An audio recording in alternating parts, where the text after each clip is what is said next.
Hi, I'm Philip Bither, curator for performing arts here at the Walker Arts Center. And with me today is Charles Atlas, video artist and filmmaker and collaborator with Rashaun Mitchell and Silas Riener. And the three of them just last night premiered in the Midwest, Tesseract.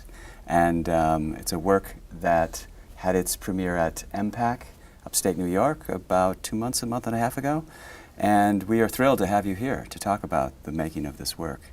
Charlie, I'd like to begin with you with a question about, this is the first time you've returned to making dance video artworks, and I just wondered why you wanted to return to the form. Well, it's a form that to do it well, you really need the time to work on it. And I've been doing a lot of projects and collaborations where that much time is not available. And so when I was offered to do something at MPAC, I wanted to do something with live performance, and so I immediately went to dance. And I wanted to. I've been trying to do live video with live performance and integrated in a lot of different ways, but I've never been able to do real dance. I've done performers where they basically stay in one place, and so it's easy to, the camera instructions are easier. Right. And so this was a chance to do dance and work with people that I wanted to work with people I hadn't worked with before, and I didn't really realize all the implications of that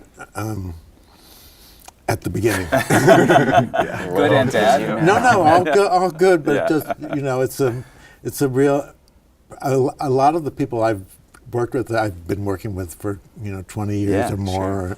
Right. And so there's some place to start, and this was like all starting from zero. Yeah.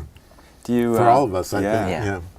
And even with the initial proposal of time, we pretty immediately realized we needed a lot more, because we were all working in a new mode. Yeah. Yeah. And you all knew each other from your connections with Merce Cunningham, right? But you hadn't collaborated. Yeah. Right. Yeah. And I always like to work with great performers, and so these are great performers. Right. But I also needed the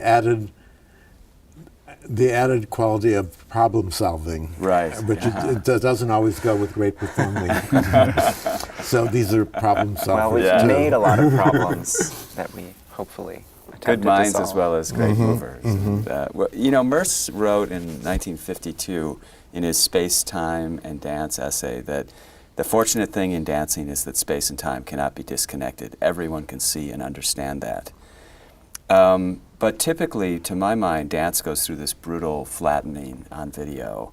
And I wondered, you certainly move things forward with your innovations working with Merce and having the camera become another mover within the space. But I wondered if you were thinking that 3D might allow you to even further bring video to I dance. wasn't really really the 3D came from, I always wanted to do something that I haven't done before, and I've always, since I saw 3D, I've always, sort of been a fantasy of mine to do a 3D IMAX. I mean, ever since I saw, there was a Siegfried and Roy 3D IMAX film, and so it's Siegfried and Roy, Silas and Rashaun.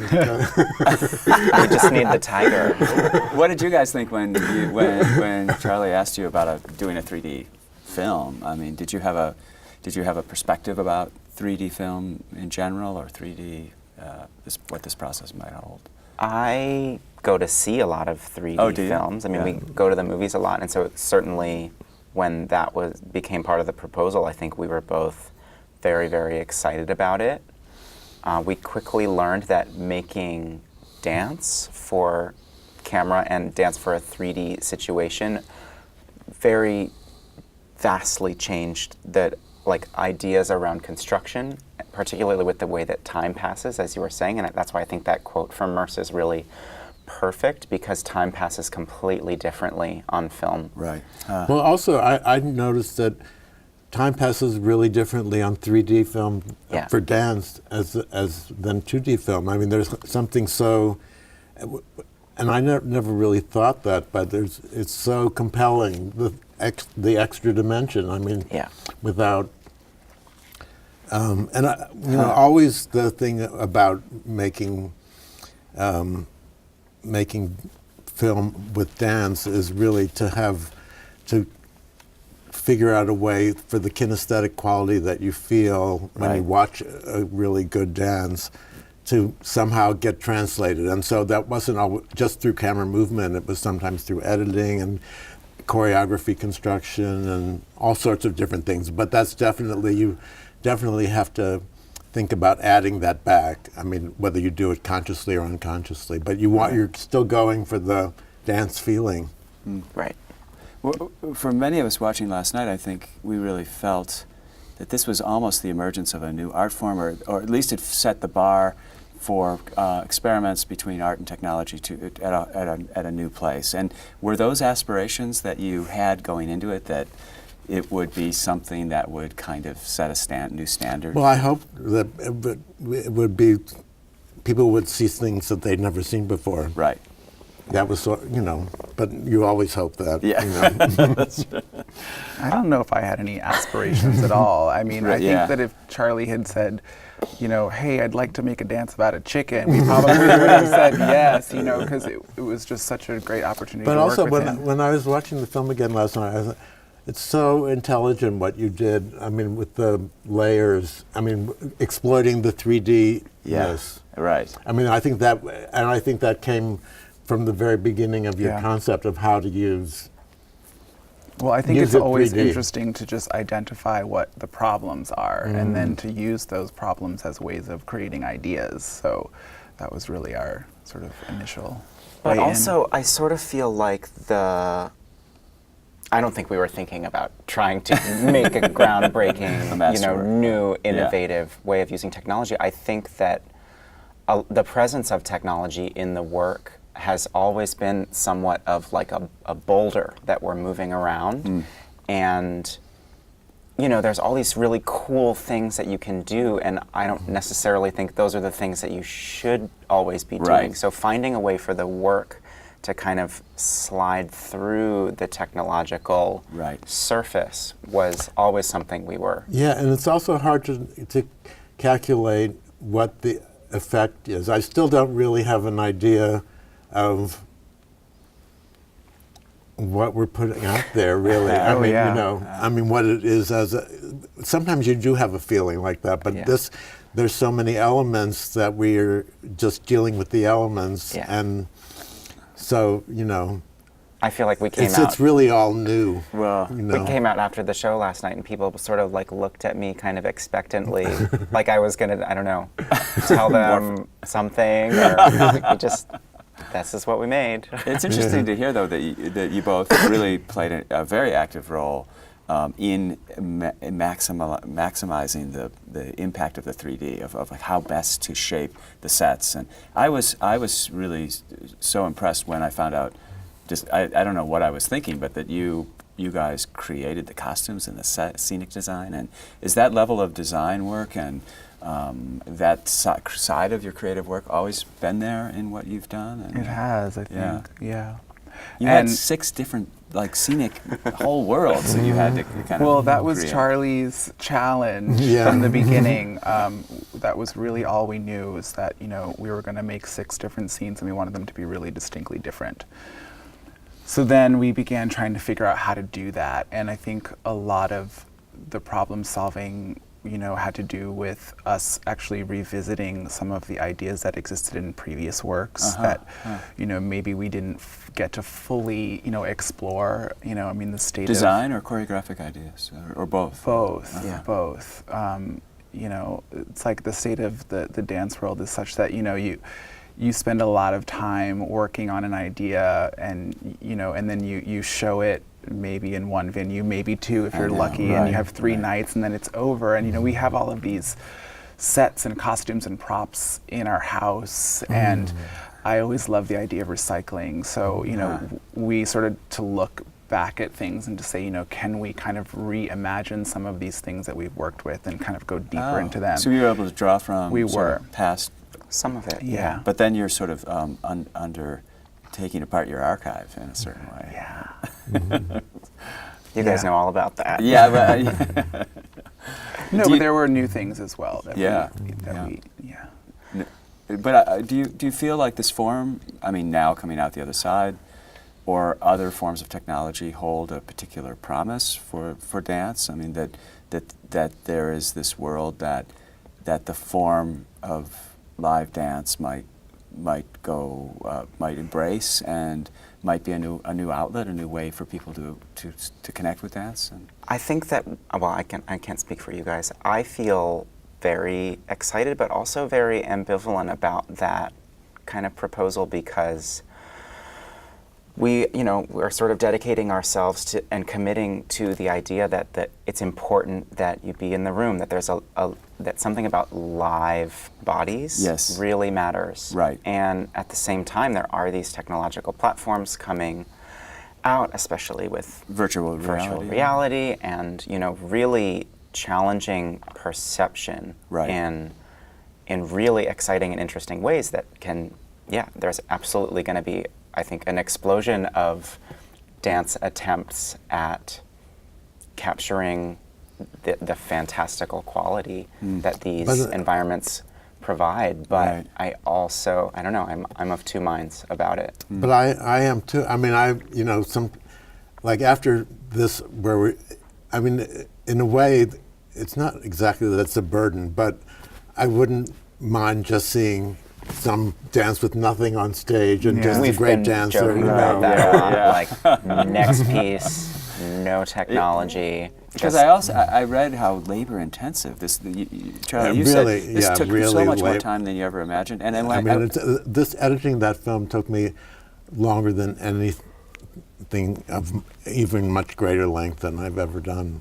When I was reading a little bit about Hollywood and 3D, and even in the Wikipedia page, it says the reason there aren't more 3D films made is because it's too expensive and too complex, too labor intensive. And if even Hollywood budgets can't do that, and dance has always been somewhat poverty stricken, I mean, I don't know how quite. Of course, you had some partners, and MPAC played a big role. But the post production was really all on me and Lazar. Really? Basically, Yeah, he helped me part time, but all that list of people that you see at the end of a 3D movie, right? So I've been saying that editing a 3D film is something I would wish on my worst enemy. And you were editing it. I mean, a lot of times in Hollywood, they'll shoot it in 2D, right? And then they'll.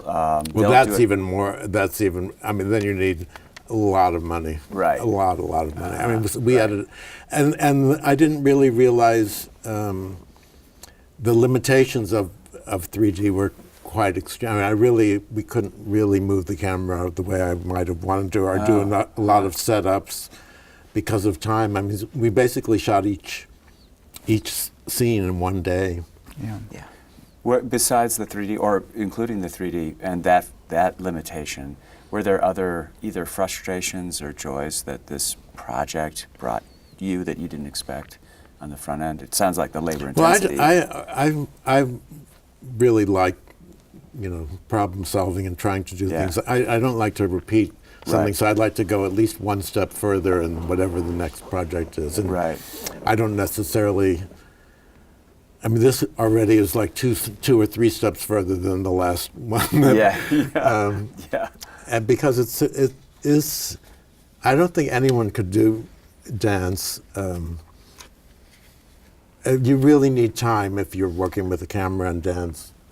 It's really the only way to do it, if you're trying to do anything with complex. And our time with the camera was somewhat limited.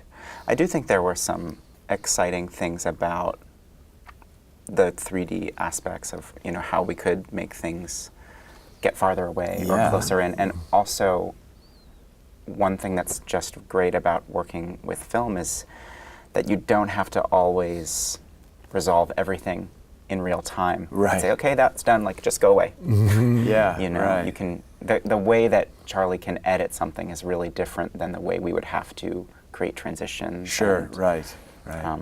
Although but at the same time, you have to be more exacting in your organization, your preparation for the shoot. Everything is really specific in a way that we did a great job. I mean, we did. I have to say, you know, every day I thought, are we really going to make it through the, you know, get everything finished? And we did. We really did everything on time. We only had a little bit of overtime on one day. Yeah.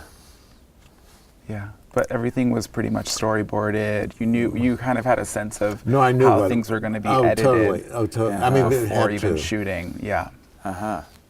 So you had that all laid out. Well, I mean, what you the know, edit would- up to a point. Yeah. But I mean, it wasn't that kind of an editing project. Sometimes I like to have a really fun experience in the shooting as well, and then knowing that I'll have to deal with whatever was a little bit wild in the shooting and the editing, but that's okay. Yeah. And this one had to be really, because of the 3D and the limitations, and it had to be really well But organized. I think that sense of organization and control allowed us to have a little bit more freedom actually to play around in the actual shoot, and then of course in the post-production, because we had a particular proposed order for the scenes, and then that kind of shifted around as you started to look at the footage, and I think it really works the way that it ended up. It's very different. I mean, it kind of, once I edited that one section, I knew it couldn't come at the beginning. So speaking sort of all organized around that. These kinds of conversations, ordering and things like that. Each of you had a relationship with Merce Cunningham, and he was, known for his commitment to an independent, collaborative approach, where the decor and visual side and the music and movement were all developed independently. This almost seemed like the polar opposite in the sense. Well, of all the collaborators of Merce, I was the only one who we had to have this agree on the same image. Sure, It's not like that's true. I could do one thing with the camera and he could do another thing with the dance. That's a very good point. It wasn't.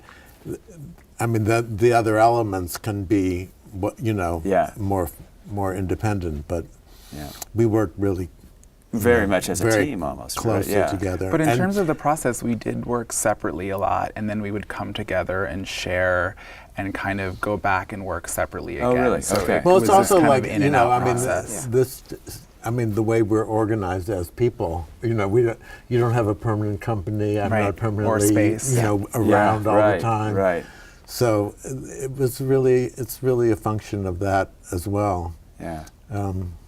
Well, and also you both Rashaun and Silas, you had a number of years where you made your own independent choreographic work. Yeah. So you forged a collaboration, a partnership that you have to collaborate choreographically too. Yeah. And I wondered how that works out. And it's very ambiguous. It's confusing. I address everything to two people. I don't know who's really going to make, how that works, and I don't want to know. Yeah, right. Maybe we shouldn't even get into this. No, but I wondered if you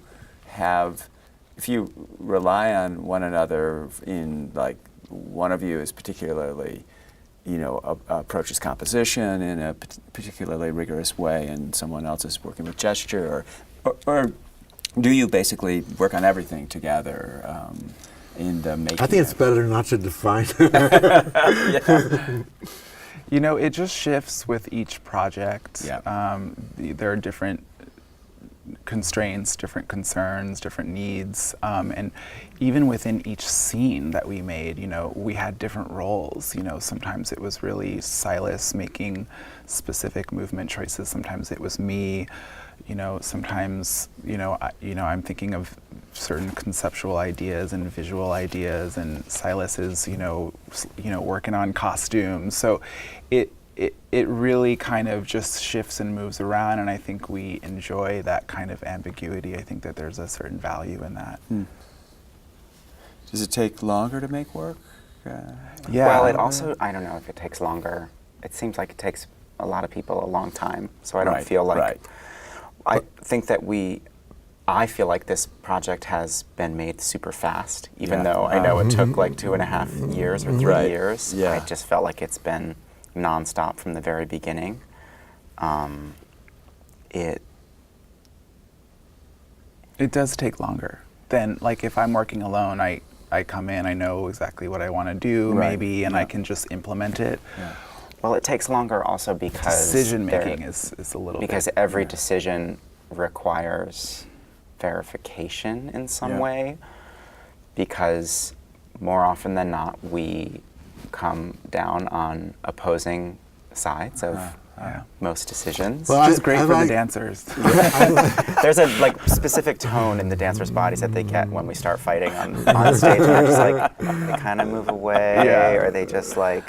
Or I'll give a correction to somebody and they'll say, well, Silas told me to do the opposite. So that happens But it a means lot. that you really have to decide which things you really care about and not justify, but provide a lot about what you believe in. And sometimes that gets challenging, and other times I think it's forced both of us to really have to be clear and articulate with each other, because you can't just say, well, I want this because that's what I want. I mean, I think both, all of us, I think, have a card that we can play, which is like, no, this one, like, I just need it. I was about to say that, but you have a personal, you're in love with each other, and you have a relationship personally, and I was about to say, well, doesn't that make it all easier? But I would guess sometimes you probably like take it home as well, or can you let it go in the studio and just go? I can never let anything go. It's just always with me. But I like the idea that it was John Cage's idea that collaboration, one of the values of collaboration is quantity of mind. Is right. You know, the more minds working just growing our together, brain. Right. Sure. the better. And I mean, you know, if everyone can use their full self, you know. And then this is a brand new collaborative relationship with Charlie.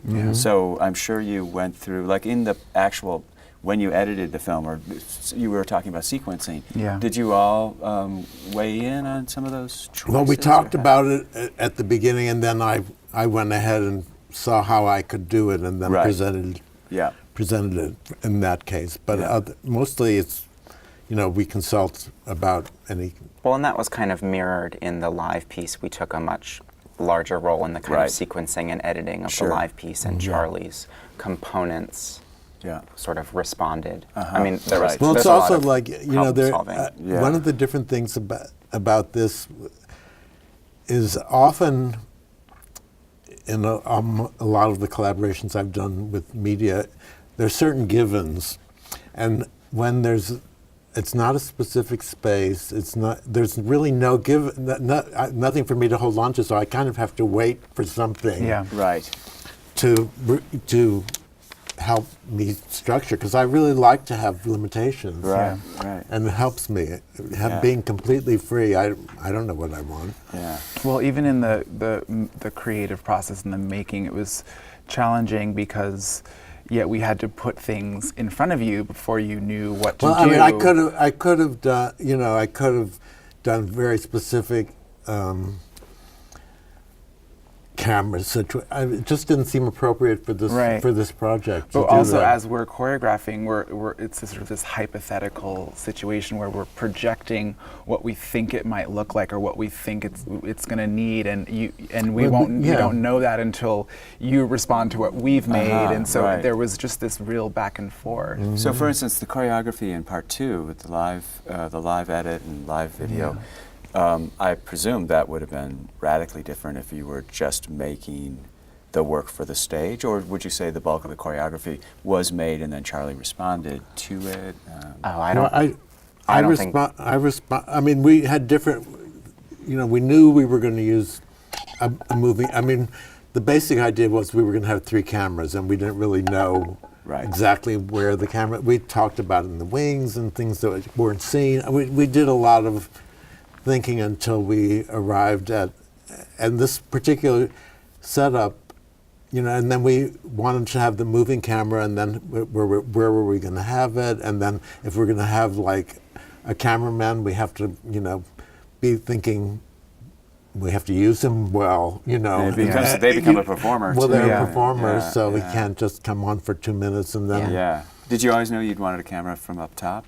No, I thought we didn't, but when we saw it, we thought of a good way to use it, and it really was a process of finding out. Right. Yeah. I think choreographically, the proposal from the very beginning was about a projected image. Right. That that's what we knew when we started thinking about this work. We knew we had made the film already, so all of that choreography existed, and we knew that they were going to go together. So we were sort of thinking about. Yeah, we didn't know whether it was going to have how much relationship with the first part it was going to be, whether there was some material that was going to be repeated, and it turned out not.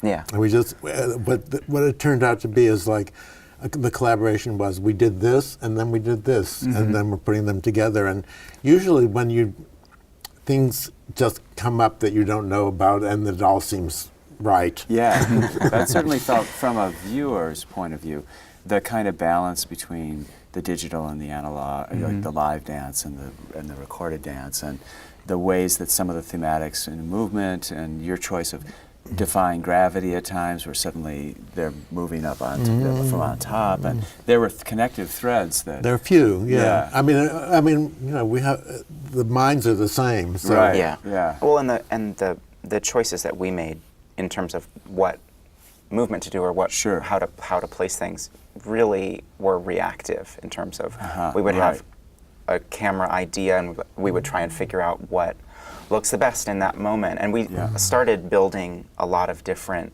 sections of the work based on different ideas we're having that were physical or emotional, and some of them made it in, and some of them got built into these other sections. Right.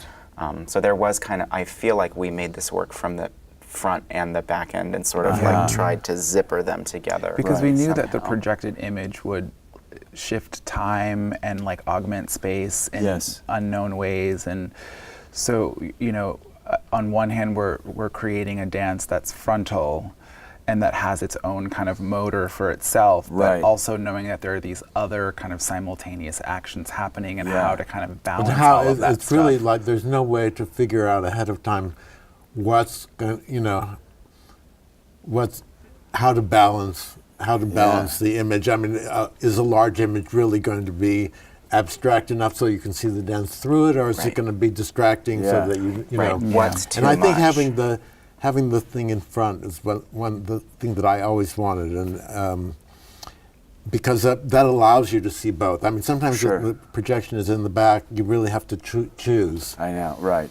This way, it forces you to see both. Yeah, I think in earlier years when I first started seeing video and dance being incorporated in the same performances, that people were really struggling, I felt, around how dominant the video image would be, and it would just completely attract your eye in a way. It's not that way. It doesn't seem. I don't know whether there's something in our culture now. It doesn't seem that way anymore. I really. thought maybe it was the artists who got better at finding the balance. Because this work, I thought, really, you achieve. It's complex, but you achieve that.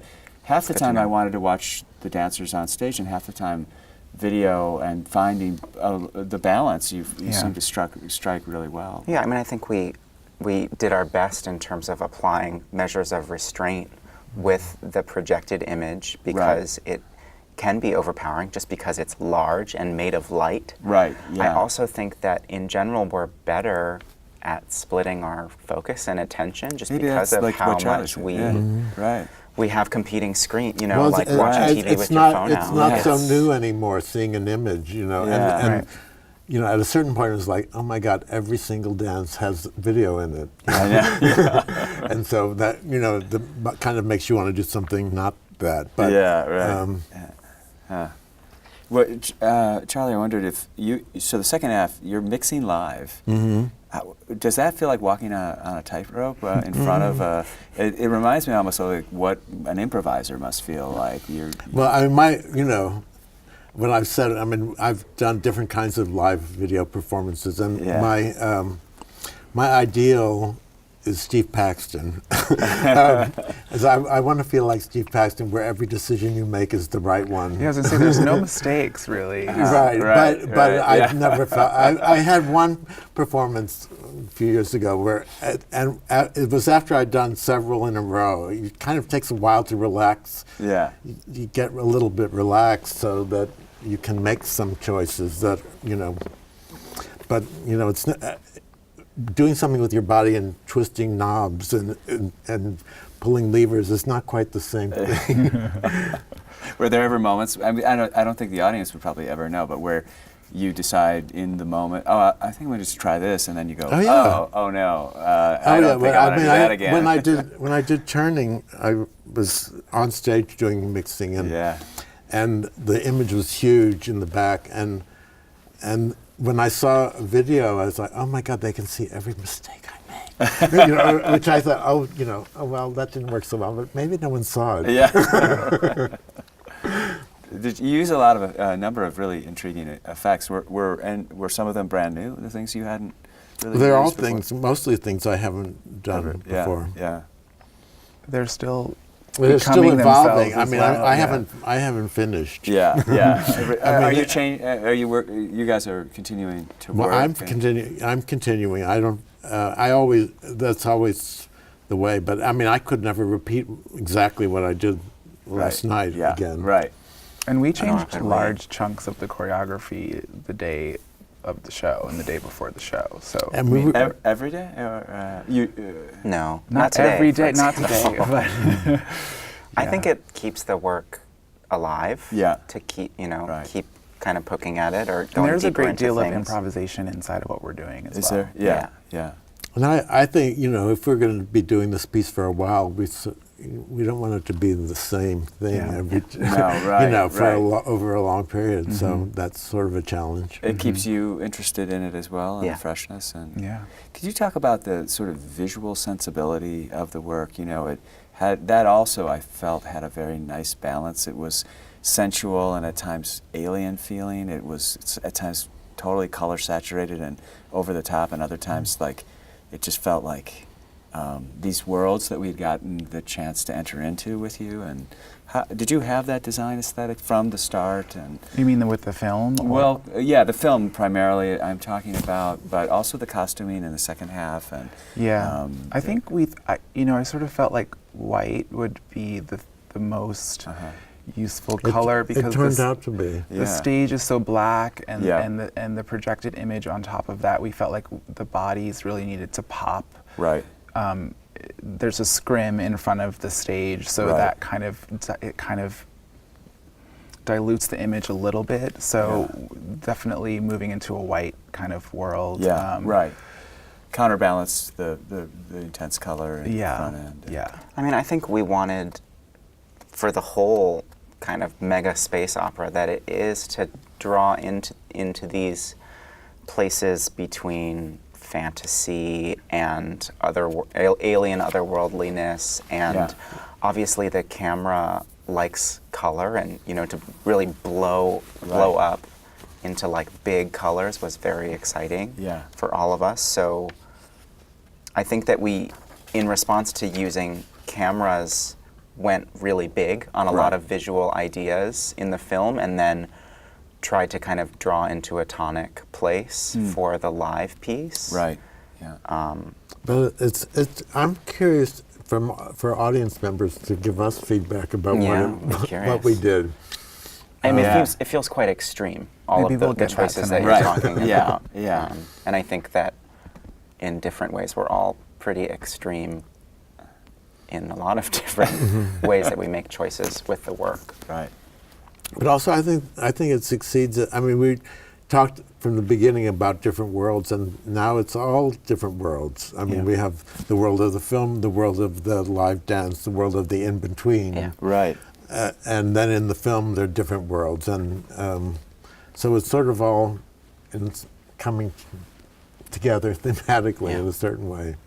I mean, I just think each thing is coming from a really different place, and it's we're not necessarily, when we're making, like, we don't have ultimate goal in mind. We're sort of discovering these things as they happen, Right. and so each scene in the film really came from a different idea, and we just tried to sort of keep layering those ideas out. Right. So there is, for instance, there's an orange scene. It's an homage to Charlie. There's a black and white scene. The There's orange a scene is sort full of the color scene. the Mars-like The Mars, scene. yeah. Yeah. With all orange geometric shapes. Yeah.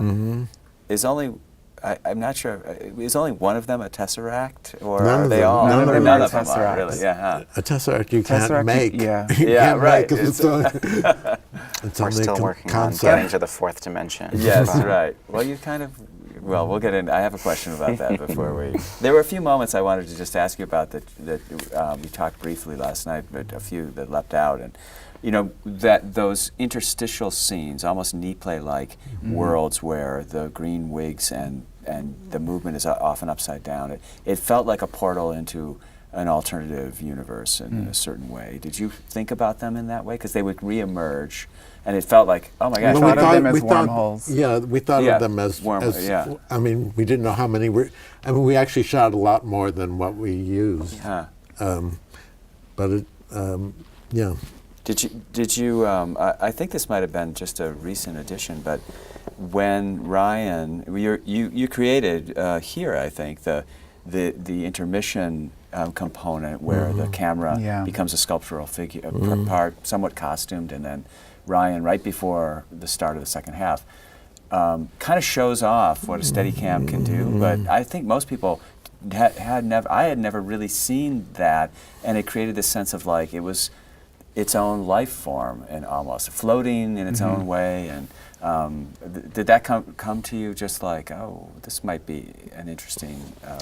Well, we had this problem of the intermission, which sort of extends the evening, makes it really long, and we just didn't want the evening to sag, and so we thought we would try to create something that would happen in the intermission. It kind of came from a kind of necessity of, like, one of the spaces they can't clear the theater. Right. Yeah. So, but we've been observing Ryan. I mean, he has a warm-up that he does, and so we've been watching him do these actions, and it's really, like you said, it's really fascinating to watch the camera move. Right. And I had never seen it either before we started working with the Steadicam. So, I mean, I think we always thought of the camera as a kind of portal, and so Ryan's whole character as like the controller of that portal. That's sort of how we ended up trying to build it in, but you had this idea. Well, we knew we were going to have a cameraman on stage, and so it had to be something. Yeah. And it gradually became more and more shamanistic. How about when Eleanor, at one point, about 2/3 of the way through the second half, comes out in front of the scrim and does everything gets very stripped back, almost even the lighting and things. I mean, she's lit, but there's a beautiful, just the body and the spectator. And what prompted you to go there? Well, I think that the scrim creates a kind of separation between the performers and the audience, and the film is already another kind of separation. And so really early on, I just felt like we were going to need to have a moment where we really see like the vulnerability of the body and the skin and the flesh, and just to feel that liveness. It turns out to be another kind of 3D. Yeah, right. I mean, like, all of a sudden you're, from being flat, you're 3D.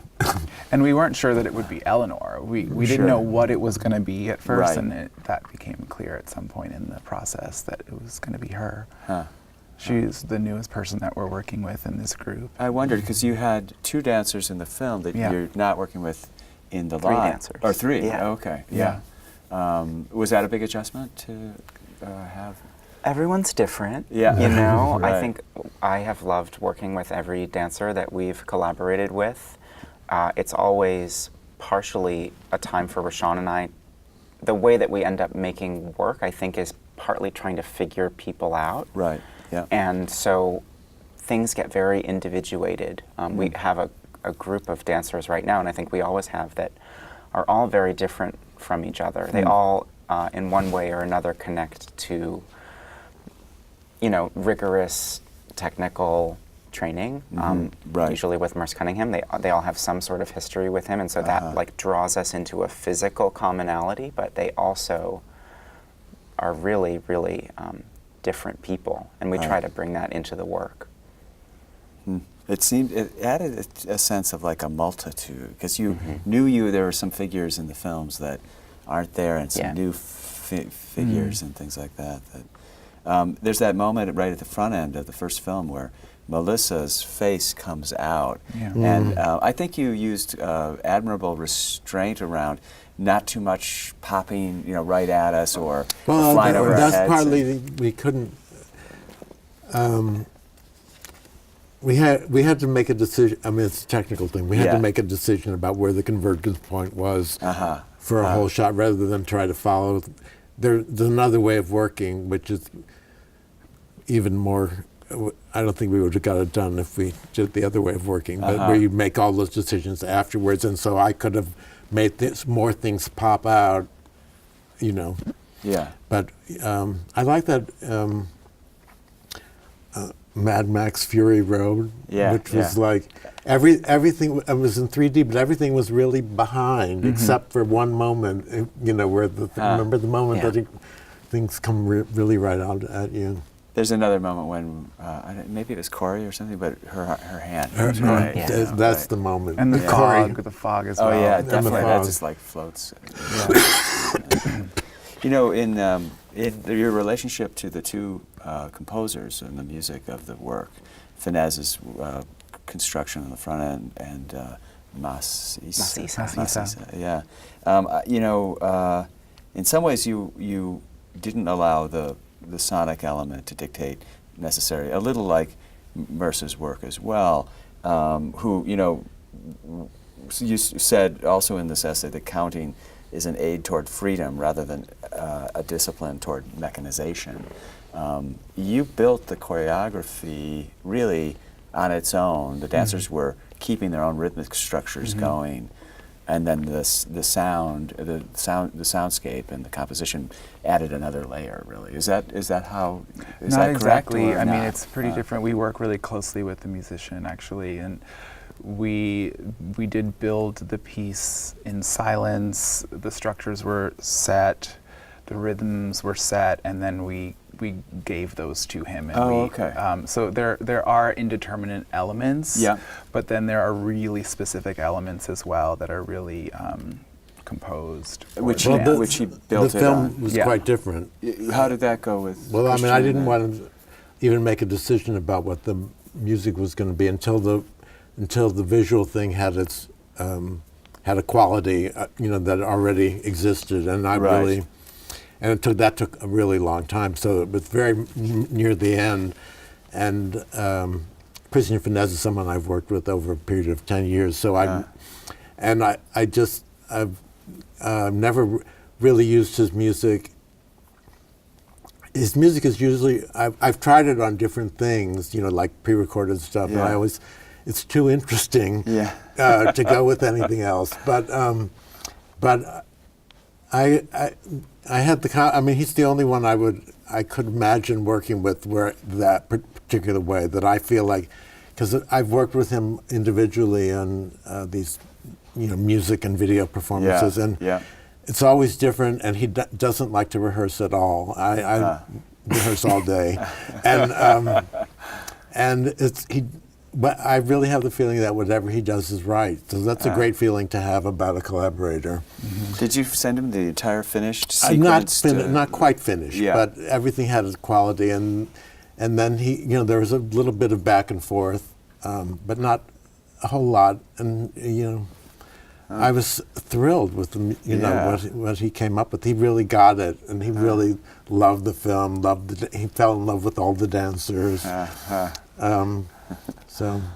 Thomas Mas Isa played the music live at MPAC. That's what Victoria told me. And possibly again in a later date. How do you like the live versus the recorded and the balance? But the live was finding out really what it was going to be. Right. Yeah. Right. And we're still kind of manipulating different parts of it. Thomas has worked with us in the past, and he comes to rehearsal, he gets into the vibe of different sections and then builds a bunch of different things, and we sort of go back and forth in terms of building a tone or responding to different ideas that he's had. So it kind of comes together collaboratively. I think it's going to be great to have him play live. Yeah. What is he? Is he on a? He's got like a whole weird rig of made up like electronics and voice. Yeah. Oh, that's cool. Could I just ask you both a little bit about back to the choreographic structure? At times there's this sense of unison, and other times there's the individuals are kind of doing separate choreographic elements. At times it feels like there's a community coming together, and other times it's much more geometric or like separate parts. Could you just talk about how you thought about this ensemble as humans perform, or just choreographically, the structures you wanted to work with? Yeah, in the past, I don't think we've been that interested in unison and in patterns and geometry. I mean, that's generally it's just not what I'm interested in. But it felt like for this piece, with all of the different elements, we needed something that was really going to kind of hold together and be really clearly visible on stage, clearly legible. So we did go into geometric patterning and, this sort of kind of concert dance mode a little bit more. But we also felt like because of the camera possibilities, we wanted to highlight individuals. We wanted to be able to do close-ups. We wanted to be able to show, really like human things happening. So that was just an intuitive kind of initial thing that we started with. Yeah, and the way that dance kind of ends up getting structured, at least the way that we've collaborated on a number of pieces so far. Each one has been very different, and there's always a point where we have a bunch of different stuff and we have to start trying to put things in a kind of order and sew it together. And that is always a challenging moment because it's really intuitive. We don't start out with a really large narrative structure, or we'll have different ideas about like the beginning has to be this, or like this moment has to come right before the end. So we just kept experimenting with different orders and we really wanted this piece to feel really full. And so it goes through a really big arc of sort of dramatic, emotional energy. And we were thinking about this idea of divine geometry. And divine geometry, these shapes, these patterns, these sort of formal elements could actually be these portals or these pathways into something more spiritual or something more emotional, as opposed to something kind of hard and distant. Well, I think it has that quality. I mean, to me, it's like, I'm kind of curious because how much it just evolved that way and how much it was, like, there's definitely a community, but is it a cult or a community, Yeah, I mean, I think that stems from like an underlying question that is deep in our continued investigation of the power of dance and why are you dancing and what is it doing to other people as they're watching it. Is there power in the movements that you're making? Is it transferring from an individual to a group, from an individual to another individual? What are all these dancey things doing? And so we tried to sort of reinforce that idea by putting it really centrally into this work. And I mean, we certainly think about dancing as like this thing that can potentially allow one to kind of access different kinds of states of being and different consciousnesses. So choreographically, we're actually taking that idea and making it, functional. But it also seems like there's an element of ritual that has to be somewhat intentional. Virtual? No, intentional. Ritual. Or not. Ritual. Ritual. are not. Is that true? Or Yeah, I mean, coming together, agreeing to engage in collective action is always a kind of ritual, and so we're just taking that idea a I little think bit it's further. also partly the music pushes that Yeah, characterization in yeah, a way. yeah. Definitely. And do you feel there's something kind of a ritual of its relationship with the liveness and the live audience and what's built amongst the viewers and the movers? Yeah, I mean, there's definitely a consideration of just what it means to be alive, and I think the technology, in a certain way, in a contrasting way, kind of highlights that thing. So, we were thinking about just the vulnerability of being a human and doing this live act in front of people, and like having to put your body in a particular place in a particular time. That exacting kind of thing that's required of you as a performer is.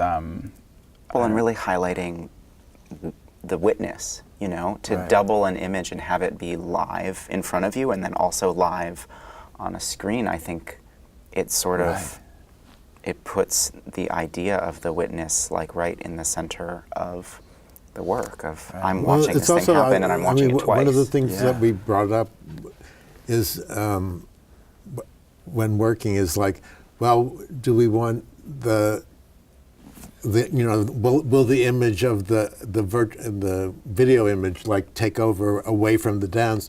But actually, when you're doing it live, they are creating it. They are that. It's not either or. It's the same. Right. Or I mean, they're producing it. So, and then seeing that with, it's hard to tell what I would think as an innocent audience. I really don't know yet. I mean, I do feel like we're engaging in these rituals that produce something, something beyond what we are planning. It's an unknown thing. I hadn't thought about this before or to ask you, but in this moment in time that the country is living in and going through, that notion of human ritual or the coming together, you just mentioned, like whenever people come together to make a stand in a certain kind of way. Do you see a relationship there now that maybe wasn't intended but that has a different kind of impact in a moment of resistance or of being human out there in the politics we're living through right now? Yeah, I do. I think it feels hopeful to be able to come together and try to enact some kind of change, even if it's just on an individual level. I feel like it's grounding to be able to come together. I mean, and engage in these. I mean, we're lucky to be able to do this, and And go ahead, Charlie. I think whenever you get an audience together, it's a political, a live audience is a political force, and not only that, anyone who's interested in this kind of work, we're all just, I mean, very rarely will there be a big, huge division about, certainly in the context of today's politics. Right. I think, I don't know. Yeah. I was just going to say, there's in the experience of dancing it, since Rashaun and I are both in the live work, there are so many different forces that you feel in your body, enacting on your body, that, to have to experience something like resistance or giving in or any of the many different ideas that we work with, either improvisationally or in the set material that's in the show, just to have that very presence on your body I don't know if it translates as political, but it feels like that's where our work is meeting the current state of things. We don't put themes in the work that are really overt, but we think about it and talk about it all the time. This work it's important that it's being made right now, and we're really aware of that. Yeah, and the power and there's a certain kind of positive energy that it transmits to make people maybe feel less despair too, in a certain way. But that's good. The the science fiction, this is a different topic completely, but the science fiction side and the exploration of this Einstein's special theory of relativity and quantum physics and space-time continuum, were those linked? Did you see the dimensionality of some of the things you were exploring? It's all the things we all think about all the time. I mean, that's one of the things that we found that we shared in common, the science fiction obsession. Which has a direct link with the mathematical theories around other dimensions and space and time. Well, and that led us to these kind of geometric propositions, and that, that's kind of where the title of the work comes from, that it's all drawing together these sort of science fictional worlds. I think Rashaun and I both sort of believe that anytime you're in a dance, you're kind of in another world.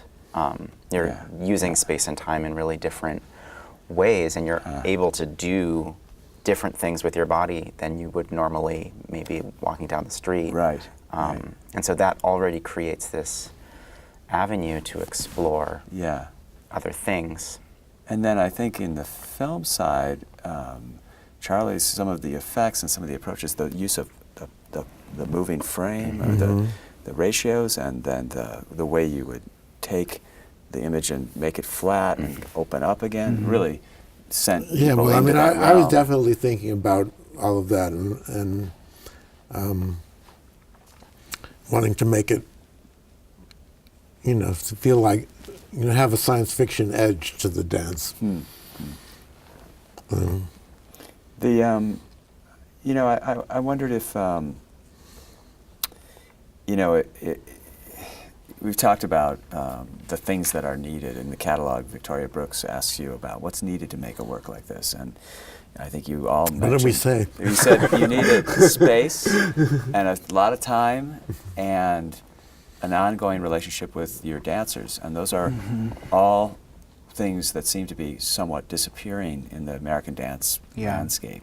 Do you have hope that work that takes this amount of time and rigor has a chance of going forward, or is it just about continuing to do it and hammer through finding those opportunities? Well, I've always really liked the idea of being a freelancer and like being unattached to a kind of institution in the way that I work, but doing this project has made me start to understand the value in kind of having a devoted time and space to being able to train people to do what we're asking them to do. I mean, it's really, really hard what we're doing, and I can't even really explain it. It's just we're asking people to, stretch themselves so much and to access so many different aspects of themselves. Your dancers. And to like be able to kind of do this really kind of formal technical stuff, but also to kind of create these different states and to access these different tones in their body. They have to improvise. You have to be really attentive in so many different ways. And I'm starting to feel like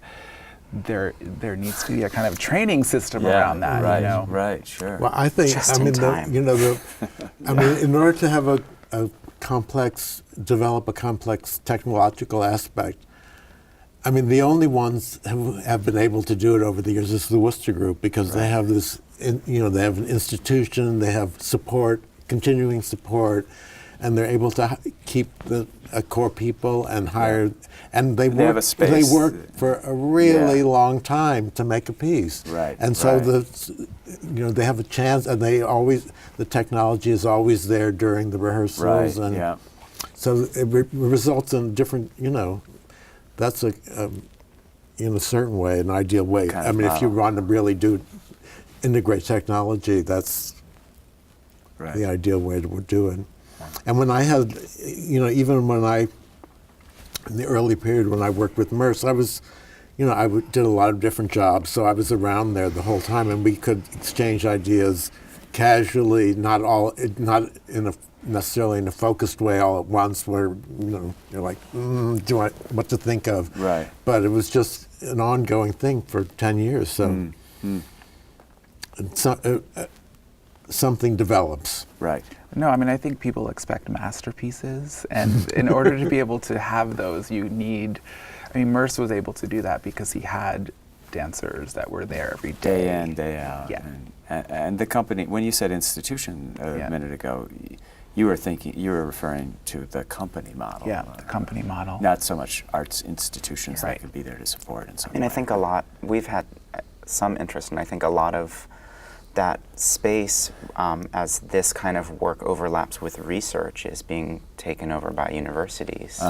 In large part, there are universities that are able to offer artists sort of residencies where they can interact with faculty members that they might be interested in, those ideas.